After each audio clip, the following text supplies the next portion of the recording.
Hello, my name is Brianna, My name's Alissa. and we are occupational therapists at Therapy Playground.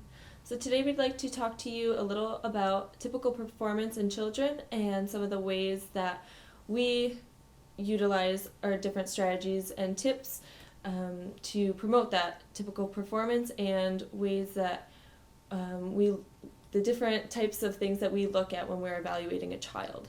Before we get into the specifics of the activities we utilize for typical performance, we'd first like to explain a little bit more about occupational therapy and what we look at in a child. So occupational therapy, for children, we look at how a child functions on their day-to-day basis. So we look at a child and how they perform in the home, in the school, in the community, in their natural setting. So when we evaluate a child, we look at the gross motor skills, the fine motor skills, the visual motor, and through all this we're incorporating play.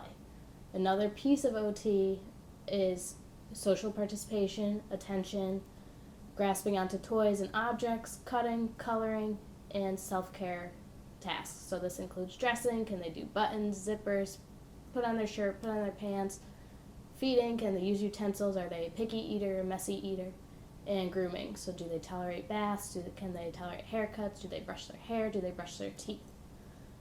So we also look at sensory processing and how they tolerate different textures, their balance, can they function in a natural setting on a day-to-day basis. And like I said, through all of this, we use play, as play is a child's work of art. Now that we've given you a brief explanation of our profession, we'd like to provide you with some tips and strategies that you as a family can utilize at home with your children to promote this typical performance. So what we mean by typical performance is the age-appropriate skills that your child should be demonstrating given his or her age. So in our society right now, we are relying a lot on electronics, and children are using a lot more electronics such as the iPad. And this is a great strategy to use for promoting different skills and learning in general, and helps focus their attention, but we also are starting to get further and further away from the use of more hands-on play. So we really encourage you as a family to incorporate more hands-on play with your children. So today we're going to explain to you some tips and strategies and more ways to accomplish that hands-on play at home and still incorporate all these areas of OT. So we will break this information up into 3 categories. The 3 categories are babies, preschool-age children, and school-age children. So for the babies, there are various techniques that we use to help promote and try to achieve those developmental milestones. So tummy time is a huge factor. So this works on strengthening and works on maintaining attention, use of toys, and sensory processing, tolerating different positions and different textures. So for this, we use different colorful toys, we use toys with music, we use toys that spin and light up, and this helps, maintain attention. We can, have children reach for different items to help with grasping and strengthening and range of motion. We also, use the light up toys for visual tracking and maintaining a child's visual attention. Rattles, stuffed animals, and cause and effect toys are always used. And when we talk about cause and effect toys, we talk about toys that when a child pushes a button, it either spins or lights up or a ball comes out. So I have an example here. So we use this gumball machine for many of our children that we see. So the idea is that the child pushes the button, the ball comes out, and it's colorful, it's something that they can reach for. It's the idea that they push something and something happens. And it also plays music, so it helps with the auditory processing. So we also use foods as motivators, as babies, they don't understand the use of toys, but food is something that they tend to understand. So you can use that with helping reach other milestones, not only with fine motor skills, but with gross motor, help promote rolling and sitting up, different positionings. And lastly, when we always, as adults, we tell kids not to put that in your mouth. You're going to choke on it, it's not good for you, it's dirty.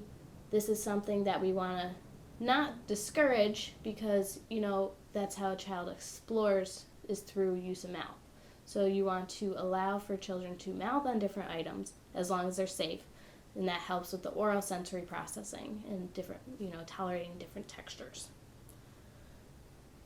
So now that we've talked a little bit about the babies, I'm going to move on to preschool age children. So with the preschool age children, they're starting to develop more and more skills.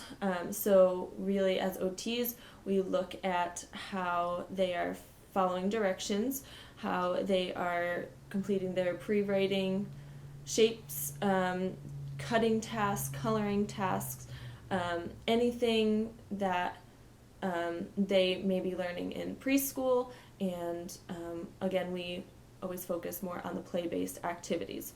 So for some of the skills that we look at, one being grasp on writing utensils, on feeding utensils. Some strategies that we utilize to promote this typical performance is with use of tweezers or tongs, getting that grasp with the fingertips. We also take crayons and we may break them into smaller pieces, and that way they utilize their fingertips a lot more instead of their entire hand when coloring. Some other things we utilize are finger crayons. So again, you get that good grasp on the crayon. We also may place some different types of grips on pencils or crayons or colored pencils to maintain that proper grasp pattern. So this one is a claw grip, so you get that 3-finger tripod grasp. And another strategy we use quite often, especially when the child is first learning the proper grasp pattern, is hand over hand assistance. So just putting your hand right on top of the child's hand and repositioning their grasp into the correct grasp pattern.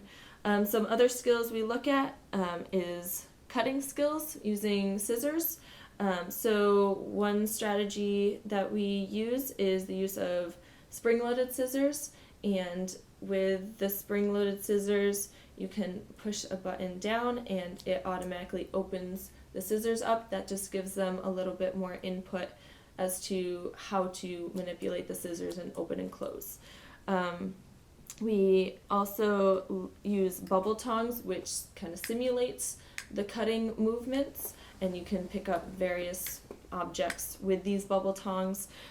Some other things that we recommend is using various textures when cutting, not just using paper. So you can use Play-Doh, cut some Play-Doh, you can get some yarn, cut the yarn, or felt, various different textures so they can get that tactile input, that touch input, and it's not just the same boring paper all the time.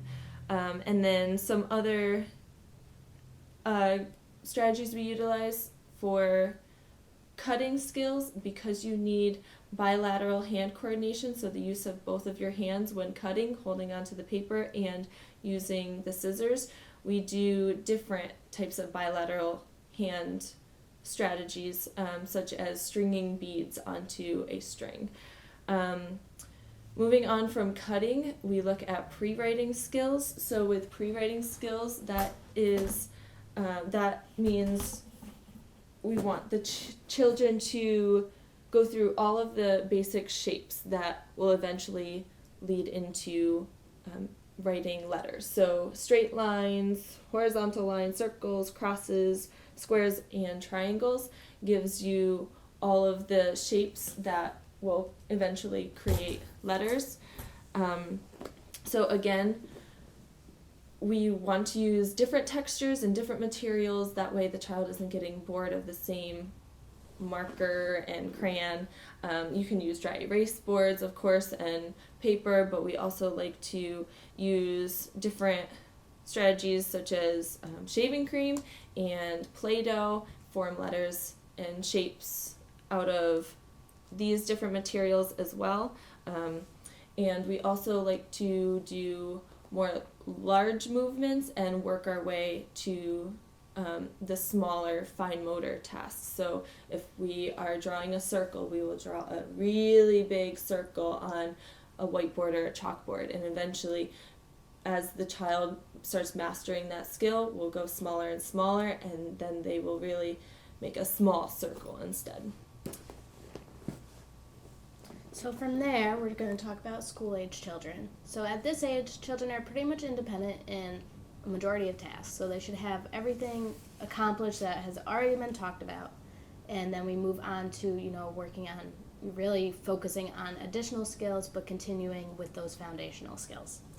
So for school-age children, most ADL tasks, activities of daily living, so such as getting dressed and feeding and everything that they do on a daily basis, is pretty much completed by them independently. Shoe tying is the one thing that they're still working on at this age. So we have some tips regarding that. And one thing is, when you're practicing these skills, you want to make sure that you practice when you're not in a rush, because this can be, as hard as it is, it can be frustrating to the parent and to the child, and then it makes it less fun for them to learn, and where they just, kind of don't want to anymore. So for shoe tying, we like to use a multicolored ribbon. So we use the ribbon and we go either around the waist or around the leg, and there's many ways to tie shoes. So we like to incorporate songs, different strategies. You want to do big movements, as Brianna said earlier. So here you start off by just tying the ribbon, and then they further work down to tying shoes. So we suggest that you don't start with shoes, as that can be too hard at first. But once they get the underlying skills, then you can then introduce the shoes, and they will learn to shoe tie on their shoes independently. We also work on multi-step directions. As you think of children in school, teachers are, directing and giving many directions at once. So we want to suggest first start off with 1 to 2 step, and then once they get that, then you increase expectations, such as put your shoes on, get your coat, zip it up, go out, meet me at the car. That's 3 to 4 steps right there. So that's something, you start small and then you build it up. You can also use a picture schedule. For some kids, they work better with pictures. So here's an example. So here I want the child to brush their teeth first, put on their shoes, and then they can play a game. So seeing those visuals can really help a child understand what they're supposed to do now and what comes next. And lastly, with handwriting, at this age, children should be able to form the letters, but we're working on additional things such as sizing, placement, and spacing. So, they're forming the letters, they're forming words. And again, you can use similar strategies as to what we talked about before with the pre-writing. You don't always have to practice on the paper. You can use the shaving cream, you can use different things to build the letters and the words, toothpicks, wooden sticks, Play-Doh. You can use magnets and paint. Those are all things that we use in therapy. And like I said, you build them, and you see the words, you build them, and then you end up writing them. Lastly, we want to make sure to incorporate hands-on games. As we talked about the iPad, a child learns from, but they're missing out on those hands-on skills. So there's different games like Operation. It has the tweezers to help promote that grasp. There's Kerplunk for fine and visual motor. There's Connect 4 for social interaction. These are all good to use to help, continue with those foundational underlying skills. You want to make sure to engage children in after-school activity. You want them to interact with other children. They learn from other children. They see how other children interact and how they do different things, how they work together, build teamwork, everything that we see and that we want for our kids. And then lastly, we want to allow for our kids to run. Let them run, let them get messy. This is how they learn. They're exploring, they're having fun. We don't want to just sit them at a table and have them write, use markers, everything that they do in school, because then they get bored and they lose interest. So we thank you for listening to our podcast today. We recommend, different strategies, and these are only a few suggestions. We suggest that if you want to see progress in the home, that you use these on a daily basis, and that you encourage use of different tools and materials and textures. If improvements are not observed, you can contact your child's pediatrician and look for a referral for occupational therapy. And from there, we will do an evaluation and see if services are needed. And if not, we give additional strategies as to what we gave today. So thanks again. Thank you. Like and subscribe!